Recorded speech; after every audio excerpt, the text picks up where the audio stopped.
सुप्रभात मेरे प्यारे प्यारे बच्चों। मैं मनीषा मिश्रा अपनी हिंदी की कक्षा में आप सभी का बहुत बहुत स्वागत करती हूँ। बच्चों, पता है मैं आज क्या लाई हूँ आपके लिए? हिंदी का पिटारा। तो आइए देखते हैं आज कौन सा टॉपिक निकलने वाला है इससे हमारा। तो आइए बच्चों देखते हैं इस पिटारे से कौन सा टॉपिक निकलने वाला है। मगर हाँ, इस पिटारे को खोलने के लिए हमें कुछ बोलना पड़ता है। आबरा कडाबरा गिली गिली छू, मनीषा मैम की हिंदी की कक्षा हो जाए शुरू। Ready 1 2 3 start. अरे वाह, ये क्या हमें मिला है? चित्र वर्णन का टॉपिक। तो बच्चों आज हमें जानकारी मिलेगी चित्र वर्णन के बारे में। मगर ये क्या, चित्र वर्णन के साथ हमें कुछ और भी मिला है? हाँ बच्चों, ये है मेरी कक्षा चौथी के बच्चे जिन्हें मिला है चित्र वर्णन करने के लिए, और वो बहुत ज़्यादा परेशान हैं। ये है राजू जो परेशान है कि मैं चित्र वर्णन करूं तो कैसे करूं, क्या नियम होते हैं चित्र वर्णन के। और ये है रिया, ये भी सोच रही है कि मुझे लिखने के लिए मिला है चित्र वर्णन, तो कैसे कर सकते हैं इतने सुंदर चित्र का वर्णन। चलिए यही सब जानकारी हम प्राप्त करते हैं अपने अगले वीडियो में। मेरे प्यारे बच्चों, आज हम चित्र वर्णन के बारे में जानकारी प्राप्त करेंगे। चित्र वर्णन को ही चित्रलेखन भी कहते हैं।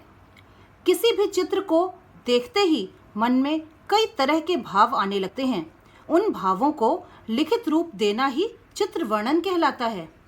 हाँ बच्चों, अब हम जानकारी प्राप्त करते हैं कि चित्र वर्णन करते समय हमें किन किन चीज़ों का ध्यान रखना चाहिए। तो यहाँ पर कुछ बिंदु दिए गए हैं, कुछ बातें बताई गई हैं, आपको उन सब का ध्यान रखना होगा। पहला है, चित्र के हर पहलू को ध्यान पूर्वक देखिए। तो बच्चों सबसे पहले आपको ये देखना होता है कि जो चित्र दिया गया है वो किस चीज़ का है। क्या वो एक विद्यालय है, क्या वो एक रेलवे स्टेशन है, क्या वो एक चिकित्सालय है।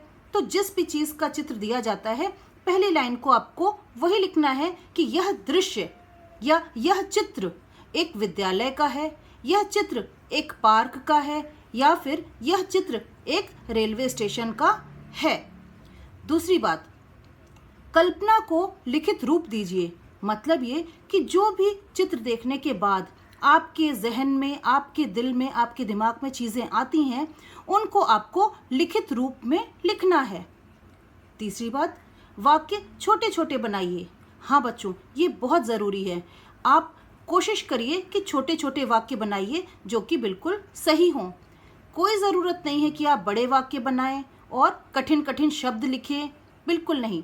आप छोटे छोटे वाक्य बनाइए, आप सरल सरल शब्द लिखिए। नेक्स्ट, भाषा सरल, स्पष्ट एवं स्वाभाविक होनी चाहिए। हाँ बच्चों, आपकी भाषा बहुत ही सरल हो ताकि समझने वाले को आसानी से समझ में आ जाए, और स्वाभाविक होनी चाहिए। जो बात आपको पहली बार में लगती है वो चीज़ आप लिख दें। नेक्स्ट है, वाक्य एक दूसरे से जुड़े होने चाहिए। हाँ बच्चों, ये भी बहुत इम्पॉर्टेंट बात है। वाक्य जो हैं एक दूसरे से जुड़े होने चाहिए ताकि वर्णन करने में मज़ा भी आए, और जो पढ़े उसे बात समझ में आनी चाहिए कि एक दूसरे से किस तरीके से चीज़ें जुड़ी हुई हैं। बच्चों, अब मैं आपको चित्र वर्णन के कुछ उदाहरण दिखाने जा रही हूँ।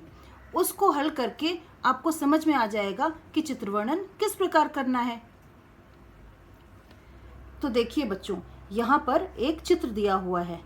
यह चित्र है एक विद्यालय का।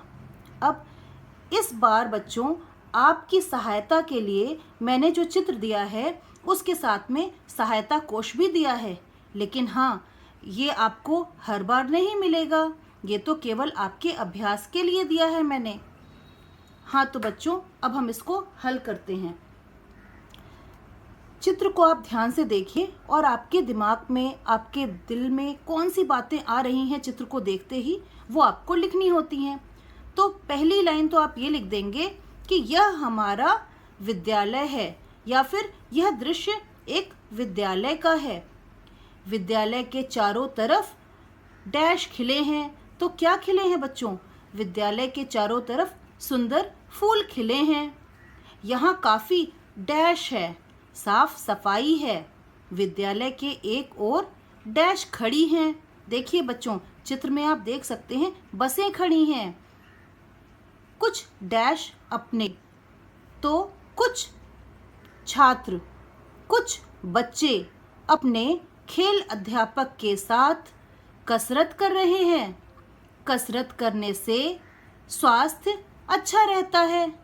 जी हाँ बच्चों, ये लीजिए, हो गया आपका चित्र वर्णन। यही तो है, चित्र को आपको देखते जाना है और उसका वर्णन करते जाना है। आइए बच्चों, मैं आपको एक और चित्र दिखाती हूँ। हाँ तो बच्चों, ये एक दूसरा दृश्य है, ये एक दूसरा चित्र है। आप इसको ध्यान से देखिए। ये है वार्षिक उत्सव समारोह का चित्र। अब बच्चों, यहाँ पर आप क्या क्या देख रहे हैं? यहाँ पर एक मंच बना हुआ है। मंच पर नाटक हो रहा है और नाटक में कौन कौन से पात्र हैं? एक है हनुमान और एक रावण, और यहाँ पर प्रधानाचार्य जी खड़े हुए हैं। ठीक है बच्चों, तो हम इसका वर्णन करते हैं। विद्यालय में डैश मनाया जा रहा है, तो विद्यालय में वार्षिकोत्सव मनाया जा रहा है। बच्चों, वार्षिकोत्सव मतलब होता है एनुअल फंक्शन। आपके स्कूल में भी होता है ना एनुअल फंक्शन। वार्षिक मतलब साल में एक बार होने वाला उत्सव, वार्षिकोत्सव। तो विद्यालय में वार्षिकोत्सव मनाया जा रहा है। सभी डैश प्रधानाचार्य के साथ बैठे हैं। सभी शिक्षक शिक्षिकाएं प्रधानाचार्य के साथ बैठे हैं। मंच पर एक डैश का मंचन हो रहा है। मंच पर एक नाटक का मंचन हो रहा है। एक बच्चा डैश बना है, एक बच्चा हनुमान बना है। उसके हाथ में डैश है, उसके हाथ में गदा है। एक डैश बना है, एक रावण बना है। हनुमान अपनी गदा से रावण को डैश रहा है, डरा रहा है। सब लोग डैश बजाकर हंस रहे हैं। सब लोग तालियां बजाकर हंस रहे हैं। तो बच्चों, ये लीजिए, आपका दूसरा चित्र वर्णन भी हल हो गया। बच्चों, इसी प्रकार से आपको चित्र को ध्यान पूर्वक देखना है। उसमें कौन कौन सी चीजें हैं, क्या है, कहाँ है, कब है, किसके लिए है, इन सब प्रश्नों के उत्तर को ढूंढना है और आपको पंक्तिबद्ध तरीके से लिखते जाना है।